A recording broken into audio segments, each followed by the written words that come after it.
Lado, esto vamos a hacer rápidamente el recordatorio nada más, como que hablamos de hematoma de los rectos, ¿se acuerdan que les dije? Ya sabíamos qué cosa era, las causas también les dije que era trauma por traumatismo y espontáneo en algunas enfermedades como la que habíamos visto que eran las convulsiones, ¿no? En pacientes, o el tétano, mejor dicho, cuando están convulsionados, ataque convulsivo, enfermedades de colágeno. Acá lo pongo como la fiebre tifoidea, ¿ya? Que también puede llegar a producirse excepcionalmente. La fiebre tifoidea no es una causa de ruptura espontánea, muscular o algo, pero puede llegar a producir. Pacientes con anticoagulantes, hemofilia o que estén recibiendo anticoagulantes, también podrían llegar a tenerlo. Y esos serían los componentes, ¿no? La clínica ya hemos hablado de que era el dolor el más común, y la otra, lo que decía vuestro compañero, que se puede llegar a palpar una masa en caso de hematomas grandes, pero normalmente los hematomas no son tan grandes, la mayoría son pequeños, son excepcionalmente pequeños, grandes, ¿no?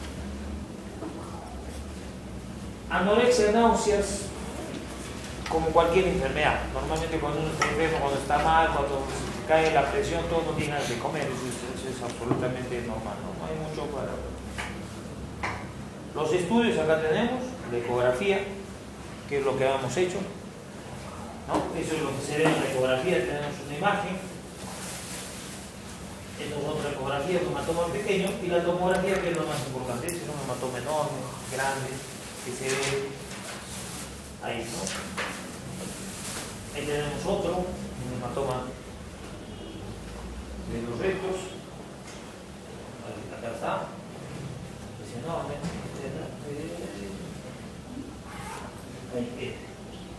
¿No? Es un hematoma enorme, excepcional, no es una cosa común, nada de eso causa de abdomen agudo, ¿no? Y el tratamiento ya hemos dicho, ¿no? Y ahora vamos a hablar de otra patología. Antes de completar lo que íbamos a hablar de hernias, por la otra vez hemos hecho hernias en general, pero me estaba olvidando de esta patología que podemos llegar a verlo en periferia y tenemos que tener una idea de qué cosa más o menos puede llegar a ser. Se llama tumor desmoide, que es un tumor periférico abdominal. Y el tumor desmoide va a ser un fibroma, ¿no? Es un fibroma duro de músculo aponeurótico, es un tumor muscular, ¿no? De la aponeurosis más que todo.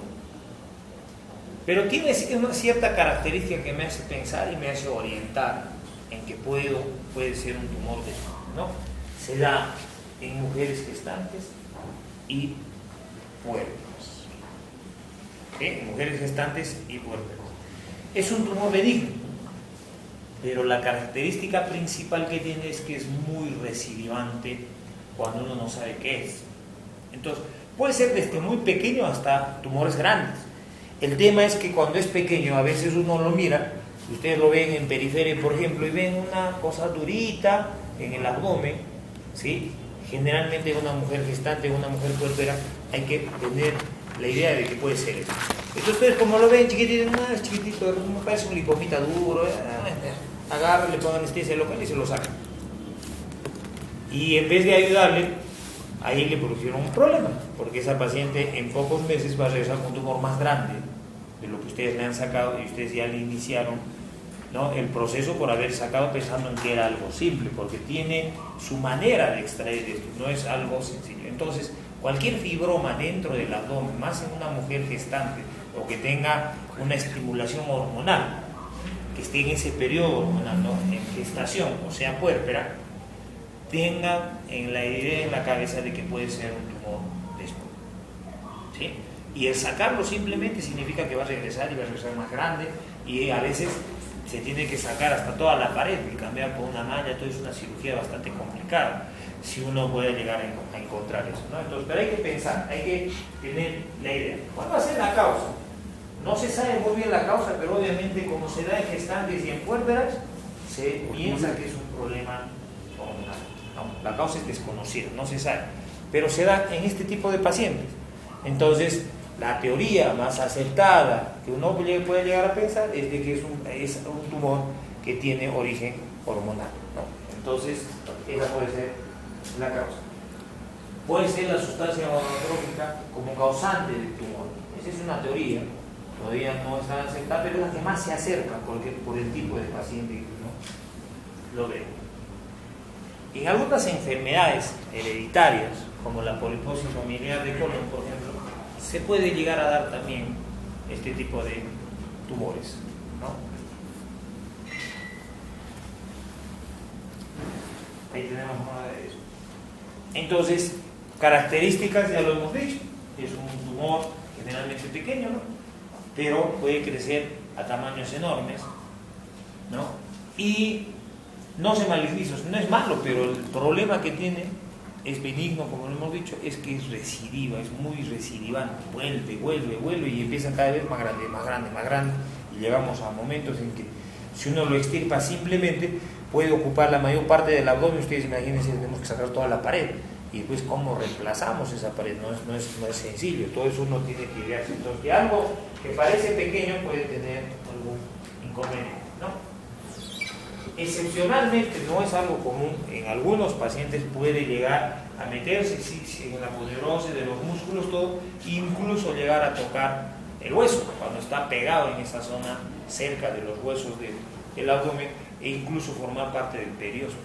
O sea, hay que raspar el periósteo para sacar ese tumor que parece pequeñito, pero es un problema.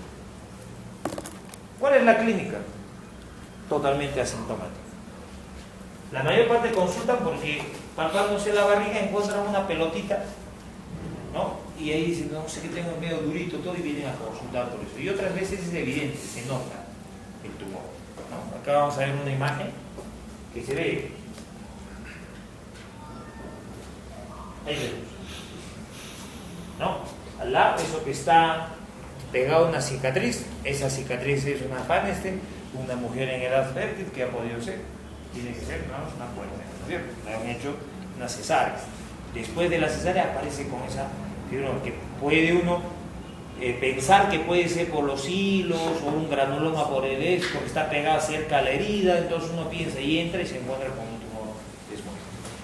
Entonces, ¿cuál va a ser una vez realizado eso, el tratamiento del tumor desmoido? El tratamiento es quirúrgico, pero por lo menos tiene que ser con un margen de seguridad. O sea, ese chiquitito que ustedes lo ven, que lo sacan así, parece pequeñito, tienen que darle por lo menos unos 2 centímetros de margen alrededor y sacar todo lo que es la aponeurosis, incluyendo el músculo, para que yo le pueda garantizar de que ese tumor no reside. ¿Sí? Entonces, si les pasa en algún momento, ustedes hacen un diagnóstico de un tumor en una puérpera o una gestante, siempre piensen que puede ser un desmoide, ¿sí? Y la extracción tiene que ser adecuada. Entonces, de un tumor pequeñito, que parece pequeñito, yo le tengo que sacar 2 centímetros, entonces lo voy a hacer grande, pero eso le da la posibilidad de curarse y que no recidir, ¿sí? Si ustedes lo sacan simplemente va a tener. Ha ocurrido eso. Realmente los tumores desmoides que a veces hemos visto, muchos han sido ya extirpados. ¿Por qué? Porque, como les digo, le parece ser algo simple, sencillo, porque uno lo ve pequeñito y lo único que termina es agravándole y no dándole una mano al paciente, ¿no? Ahí tenemos una tomografía, fíjense, el tumor es enorme, ¿no? Incluso hasta tiene una diferencia de temperatura, si uno ve en esa tomografía, ¿no? Ahí tenemos otras, igual. Son casos excepcionales, no son tan grandes. En general son pequeños, la mayoría, por suerte. Porque cuanto más grandes son, tenemos que destrozar toda la pared y es más complicado. Ahí tenemos otro, un lateral. Y esta es una extracción, ¿no? Esta paciente se ha operado obviamente, esta puérpera. Ahí tenemos una tomografía, el tumor y el tratamiento es la extirpación. Se está extirpando todo el músculo, toditito. Y una vez que se extirpa el músculo, ¿qué tiene que hacer uno? Tiene que prepararlo y que le va a poner una prótesis de malla. Ahí tenemos la malla que está reemplazando a todo ese músculo que se ha retirado. ¿No? Parecía pequeñito, pero no termina. Y bueno, pues vamos a completar con lo, ahí tenemos la cirugía. Mañana seguimos, De fin de semana. Esto ya hemos visto. Y tenemos que llegar a lo que son las hernias inguinales. ¿Alguien que sea sincero que ha leído algo de hernia inguinal? Ninguno. También son sinceros. Entonces, la región inguinal es una zona que tenemos que estudiar un poquito mejor porque es una de las hernias más comunes y más habituales que vamos a ver. Y el diagnóstico hay que hacerlo desde sus inicios, o sea, cuando recién está saliendo, si tenemos algo de experiencia, hasta tumores obviamente evidentes que cualquiera lo ve que es una hernia. Eso ya el diagnóstico es más fácil, pero hay que tratar de hacerlo. Entonces, hay un francés que empezó a estudiar la zona inguinal y dibujó un cuadrilátero que se llama el cuadrilátero de Froissart, que es el primerito que lo ponen ahí, cuadrilátero es, que sus límites como cuadrilátero son la espina ilíaca anterosuperior, una línea trazada por la espina ilíaca anterosuperior, una línea transversa, otra trazada por el tubérculo púbico sobre el mismo pubis, ¿sí? Dos líneas transversas y dos líneas longitudinales, una a 1 centímetro de la espina ilíaca anterosuperior y otra a 1 centímetro de la línea media. Eso hace que sea todo un cuadrilátero, un cuadrado, ¿no? ¿Sí? Si nosotros vemos la espina ilíaca anterosuperior, a 1 centímetro de acá hay una línea transversa, acá otra línea transversa, dos longitudinales, nos hace un cuadrilátero. Eso hace de que la zona inguinal o la ingle sea la parte media y esto tenga dos triángulos. Un triángulo superior, que es todo para la zona inguinal, y un triángulo inferior, que es para la zona crural, ¿no? Algunos la hernia crural lo consideran como una hernia inguinal, como parte de una hernia inguinal, solamente que sale por otro orificio. ¿Sí?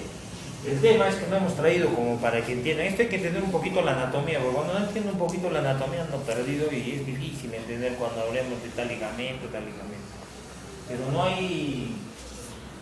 Nuestra pizarra que tenemos hay una pizarra y podríamos dibujarles como para que entiendan, porque si no va a ser medio tranca esto de la... Paint. Se usa paint. En la pared. Paint. Vamos a hablar en general, he tratado de acordarnos, imaginaremos. Cuando tengamos pizarrita, la buscamos. El paint. Pero vamos a imaginarnos un poquito, vamos a empezar. Ayer estábamos hablando de lo primerito que encontramos, ¿no? Afuera del celular subcutáneo y de todo, primero de las líneas, ¿no? De la piel entramos al celular subcutáneo. Nos acordamos que el celular subcutáneo había dos fases, una que era superficial y finita, la de Campbell, la otra era la de Scarpa, y en la de Scarpa están los vasos. Hasta ahí se entendió. Después encontramos lateralmente un músculo que se llama el oblicuo mayor o oblicuo externo, ¿no? Pero el oblicuo externo, si nosotros lo vemos acá, parte es muscular y parte es aponeurológico. Entonces, cuando el oblicuo mayor llega a la espina ilíaca anterosuperior, a partir de ahí para abajo, de acuerdo a sus direcciones, va ya no haciéndose muscular, sino se hace aponeurótico, ¿no? Entonces va a dar diferente tipo de fibras, ¿sí? De acuerdo a su orientación, algunas que van para arriba y otras que van para abajo. Y todas esas fibras aponeuróticas se van engrosando y van a formar diferentes estructuras. Nos vamos a ver. Viene el oblicuo mayor de acá para abajo, ¿ya? Y se va engrosando la parte terminal y va hasta el pubis. ¿Ese ligamento cómo se llama? Ese engrosamiento del aponeurosio del oblicuo mayor se llama ligamento inguinal. El famoso ligamento inguinal, ese es el engrosamiento de las aponeurosis del oblicuo mayor, ¿sí? Es lo primerito que hace el oblicuo mayor, engrosarse, que se llama ligamento inguinal. Acá tenemos, ¿no? de acá, va para acá y va hacia el pubis, ligamento inguinal, todo esto. Entonces, cuando nosotros hablamos de ligamento inguinal, nos acordamos que pertenece al oblicuo mayor. ¿Sí? ¿Hasta ahí se entiende? Parte de sus fibras, ya, antes de llegar al pubis, una de sus fibras, o mejor dicho, dos de sus fibras van a llegar a formar dos pilares. Y entre los dos pilares obviamente va a haber un agujero. ¿Sí? Este pilar que se va hacia adentro será pilar interno y el que se va hacia afuera será pilar externo. Entre los dos forman un orificio que se llama orificio inguinal superficial. ¿Sí? Yo voy a estar explicando, si no entienden me avisan, paramos y seguimos más o menos. Eso teníamos que dibujarlo, pero más o menos estamos acordando. Acá viene el cordón, este es el orificio inguinal superficial y las fibras que van hacia adentro serían el pilar interno y las fibras que van hacia el pilar externo. En conclusión, ligamento inguinal, pilar interno, pilar externo pertenecen al oblicuo mayor. ¿Sí? Ahí, seguimos en el oblicuo mayor. Pero ¿qué pasa? Parte de sus fibras del pilar interno, las que se van hacia el pubis, ¿sí?, van hasta la línea media y hay otras que cruzan la línea media, se van más allá todavía, o sea, siguen cruzando. Y ese tiene su nombre, esas fibras que se van hasta el otro lado y se entrecruzan con las del lado opuesto, ¿no?, se llama ligamento de Colles. ¿Sí? Ahora ya, si me ubico más o menos, ligamento de Colles, ¿dónde pertenece? Oblicuo mayor. Seguimos. ¿Y cuáles son? Fibras que pasan, atraviesan la línea media, ¿ya?, del pubis, ¿no? Justamente atraviesan el pubis. Entonces, ligamento de Colles. Entonces, estas fibras de acá, pilar interno, pilar externo, y las que se van más allá, pasando la línea media, ligamento de Colles. O sea, cerca de los... El pilar interno es parte de la fibrosis, pero siguen pasando otras fibras, o sea que no sería en realidad el pilar interno, pero las que pasan, las fibritas que pasan, se llama, ya le dan otro nombre, se llama ligamento de Colles, ¿no? ¿Sí? Entonces, bueno, hasta ahí ya vamos, entonces seguimos. Ligamento inguinal, pilar interno, externo, ligamento de Colles, sigue perteneciendo al oblicuo mayor. ¿Se entendió? Listo. Ahora, si yo levanto el cordón, lo levanto, digamos, para arriba, hay fibras que van del ligamento inguinal se van para la parte de abajo, hacia abajo, hacia a mezclarse con otras aponeurosis en el periósteo del pubis, de la parte interna del pubis. ¿Sí? Entonces, esas fibras se van a entremezclar con el oblicuo menor, con el transverso y con todo. Esas fibras que van hasta abajo, si yo lo levanto esto,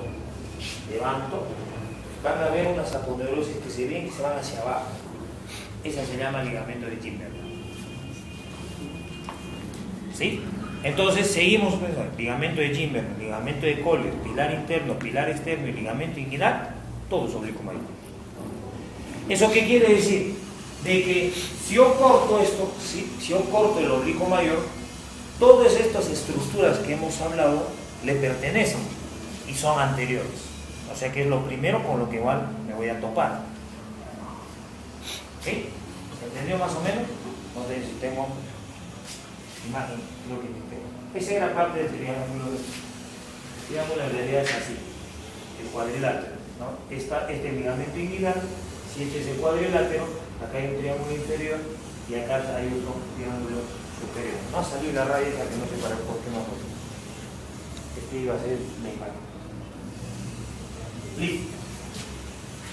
En esa imagen, ¿qué vemos? Es una hernia. A ver. Lo que va en el triángulo superior, o sea, encima del ligamento inguinal, se va a llamar zona inguinal nada más, y por lo que va por debajo se va a llamar crural. En este caso, ¿qué sería crural o inguinal? Esa imagen. Inguinal. Si el ligamento inguinal es el que divide el triángulo por encima, zona inguinal, y por debajo, zona crural. ¿Este qué sería? Si lo tocamos. Y el ligamento inguinal hemos dicho que va de la espina ilíaca anterior superior hasta la espina del pubis. Entonces, esta sería crural. Si nosotros vemos espina ilíaca anterior superior, debe estar acá y el ligamento del pubis acá. Entonces nosotros trazamos acá esta línea y esta está por debajo. Y todo lo que pones por debajo se llama crural. ¿Sí? Entonces, yo lo que tengo que hacer, palpo la espina ilíaca anterior superior, la espina del pubis, ahí tiene que ser el ligamento inguinal. Lo que va por debajo es crural y lo que va por encima es inguinal. Entonces este es una hernia inguinal. Crural, no. Sí, con inguinal. Muy bien, está bien, están atentos. Algunos. Listo. ¿Se entendió del ligamento del oblicuo mayor? Todos los nombres que nosotros usamos. Listo. Cortamos el oblicuo mayor, sacamos todas esas cosas. ¿Qué nos encontramos? Claro, ahora vamos a ver por dónde pasan. Hay dos nervios que pasan por la zona inguinal, que son los abdominogenitales mayor y abdominogenital menor. Y en la parte del pubis va a las ramas superficiales del génito crural. De los nervios genitocrurales, las ramas superficiales. Entonces, el paciente va a tener un dolor por los genitocrurales que van en esta dirección, hacia la zona inguinal, y cerca del pubis, por el genitocrural que se hace ahí superficial.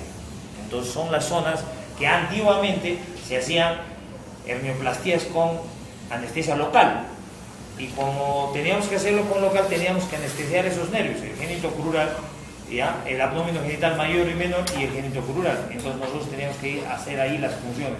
Tenías que saber por dónde pasa el nervio para hacer las anestesias tronculares. Y el paciente se operaba sin ningún problema. Pero si no sabías, lo hacías gritar que da calambre, obviamente, porque es una operación media traumática, mientras hacía. Entonces tenías que hacer buena anestesia. Entonces los genitocrurales tenías que saber por dónde pasa. Si no, no te servía, ¿no? Entonces hay dos nervios, los genitocrurales y mejor es el genitocrural y los dos abdominogenitales, mayor y menor. ¿Ya? Bueno, pues eso vamos a hablar después, pero estamos hablando primero de la zona inguinal. Corto el oblicuo mayor, ¿con qué me encontramos? Con el oblicuo menor. No, el oblicuo menor. ¿Y qué hago con el oblicuo menor? ¿Cómo estará el oblicuo menor? Acá vamos a ver un poco de anatomía. Mañana no seguimos nada. Así para decir. Mañana hay que ver. ¿Cómo está la anatomía? Ahora sí. No. Este transverso. Ese es. Y transverso. Ahí. Ahí están los menores pequeños. Oblicuo menor. ¿Sí? Entonces, ¿qué hacemos con el oblicuo menor? El oblicuo menor llega a la espina ilíaca anterior superior, pero si uno se fija en el dibujito, parte es muscular y después se hace aponeuro. ¿No es cierto? Y lo vemos así. Entonces, ¿qué hace el oblicuo menor? ¿Qué estructuras aporta a la zona inguinal? Lo único que hace el oblicuo menor es, fíjense, parte de sus fibras se va, acá está el pubis, al pubis, y parte de sus fibras lo envuelven así en espiral a todo lo que es el cordón. ¿Cómo se llama eso? ¿Qué músculo se llama el que envuelve todo el cordón así? Cremaster. Entonces, cuando yo hablo de cremaster, ¿a qué músculo pertenece? Al oblicuo menor. ¿Algo más me aporta el oblicuo menor? Nada. Lo único que me aporta en la zona inguinal es envolverme el cordón. ¿Ya? Y eso se llama cremaster. Pero si uno ve, fíjense sus fibras, ¿no? ¿Cómo van? Así como un ojito, ¿no es cierto? Van acá a estas fibras, hacia abajo, musculares, y después se hacen aponeuritis, entonces lo cierro. ¿Qué pasa cuando contraigo este músculo? Si yo agarro, contraigo el músculo y esta zona se cierra, porque este músculo se estira y como está así medio circular, al estirarse, me tapa esta zona. Y ese es un mecanismo de defensa que tengo cada vez que yo levanto peso. Cuando mis fibras del oblicuo menor van como en esta figura, correctamente, o sea, se van hacia el pubis. Hay gente que nace con un defecto. ¿Y qué pasa? Estas sus fibras, en vez de llegar acá al pubis como están en esto, solamente terminan acá arriba, en la vaina de los rectos, ¿ya? Y forman el tendón conjunto con el músculo transverso, ¿ya? Y se queda ahí nomás, sus fibras musculares, ¿no? O sea, en vez de terminar acá abajo, terminan acá arriba, ahí. Y cada vez que se contrae igual, pero me deja toda una zona débil, ¿no? Y esa va a ser la causa fisiopatológicamente de las hernias que después vamos a hablar directas, ¿ya? Pero ya nos estamos imaginando, la inserción del músculo normal tiene que ser así, como un ojo hasta el pubis, y tiene que terminar en el pubis. Si termina así, no sufrimos de él, ¿ya? Entonces, lo único bueno que tiene el oblicuo menor, ¿no? El oblicuo menor, su inserción tiene que ser baja y tiene que envolver el cordón espermático o, ¿cómo sería en la mujer? Ligamento redondo, ¿no? Y con eso se termina, no hace más nada. Y ahora corto el oblicuo menor. No lo corto. Sabes que está dolido. Que no corto, pero corto sin anestesia. Corto el oblicuo menor, ¿con qué me encuentro? Con el transverso, ¿no? Y el transverso en esta zona inguinal se hace ya aponeurótica, se refuerza, se hace más dura, y ese reforzamiento, sobre todo de sus fascias, se llama fascia transversal, que nosotros vamos a hablar. Pero ¿qué le pasa a la fascia transversal en el oblicuo menor? En el transverso, mejor dicho, tiene ya una apertura, ¿ya? Y un engrosamiento superior e inferior en una parte medial, que es más o menos a esta altura, donde está acá, ¿no? Y esos son los límites del orificio inguinal profundo. Entonces, ¿qué hace la fascia transversal? En la mitad más o menos de la fascia transversal de la zona inguinal hay un orificio, ¿ya? Y si uno lo ve, ese orificio lo toca, la parte superior y la parte inferior es dura, es fibrótica. Ese engrosamiento son los límites superior e inferior, o pilar superior o pilar inferior, que algunos le llaman límites del oblicuo, del orificio inguinal profundo. Entonces, ahora, acordándome, el orificio inguinal profundo, ¿a quién pertenecía? Fascia transversal, músculo transverso. El orificio inguinal superficial pertenecía al oblicuo mayor, pilar interno, pilar externo. ¿Sí? ¿Se entendió más o menos? O es una mezcolanza medio. ¿Sí? Entonces, entre el orificio inguinal profundo y el orificio inguinal superficial, en el adulto hay una distancia, aproximadamente de unos 3 a 4 centímetros. Esa distancia se llama trayecto inguinal, por donde va a circular o por donde va a estar el cordón espermático o ligamento redondo, en el adulto. ¿Sí? Entonces, en el adulto va a haber trayecto inguinal, o sea, va a haber un espacio por donde está el cordón, ¿sí?, entre el orificio inguinal profundo y el orificio inguinal superficial. Por ahí transcurre el cordón espermático. En el niño es diferente. En el niño el orificio inguinal superficial y el orificio inguinal profundo están a la misma altura. Y a medida que va creciendo se va separando hasta que se hace adulto, y después tiene una distancia. Después hace un trayecto, pero cuando es niño no tiene trayecto. Por eso que la cirugía en niños es diferente que en adultos. ¿Sí? ¿Se entendió? Entonces, este orificio, que era el superficial y acá el profundo, este trayecto en el niño no existe, es uno solo, está a la misma altura. ¿Sí? Pero en el adulto no, en el adulto ya forma un trayecto. Es por eso que algunos anatomistas lo ¿cómo se llama? Le ponen al trayecto inguinal en el adulto, le ponen paredes. Una pared anterior, una pared posterior, un techo y un piso. No está mal, es una manera de verlo, lo ven como un cuadrilátero, ¿no? O sea, no como un cuadrilátero, este sería, anatómicamente no me acuerdo cómo es la forma de esto, ¿no? Pero le ponen una pared anterior, una pared posterior, un techo y un piso, como para poner, ¿no? A todo el trayecto. Y algunos anatomistas no, en el caso no, es una imaginación el meterle de esa forma, pero hay gente que lo divide incluso en cuadrantes, todo esto, todo un caos. La zona inguinal a veces es muy difícil de entender y cuando uno opera, si no se acuerda de las cosas se confunde totalmente. A mí me hablaban de ligamento tanto, y yo no entendía de dónde venía y cada vez que leía me confundía más cada vez. Y no entendía hasta que me enseñaron paso por paso.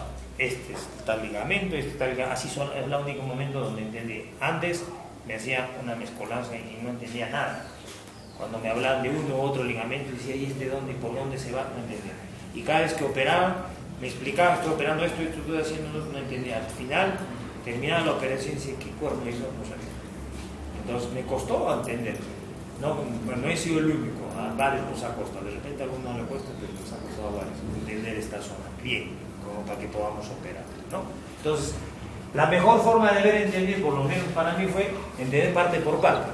¿Qué hago esto si corto? Entonces ya sé qué cosa, entonces es más fácil imaginarme cuando lo opero, ¿no? Que hacerlo por cuadrilátero, por la forma como es el trayecto inguinal. ¿Hasta acá se entendió? ¿Más o menos? Listo. Entonces ahora vamos a hablar de las hernias inguinales. Entonces ya nos acordamos de la anatomía inguinal, del trayecto inguinal, que puedo hablar en el adulto, y que en el niño no puedo hablar de trayecto porque los dos orificios están juntos, no están distanciados, ¿no? Entonces hasta ahí ya podemos llegar a hablar todo esto de esto. Esto es para que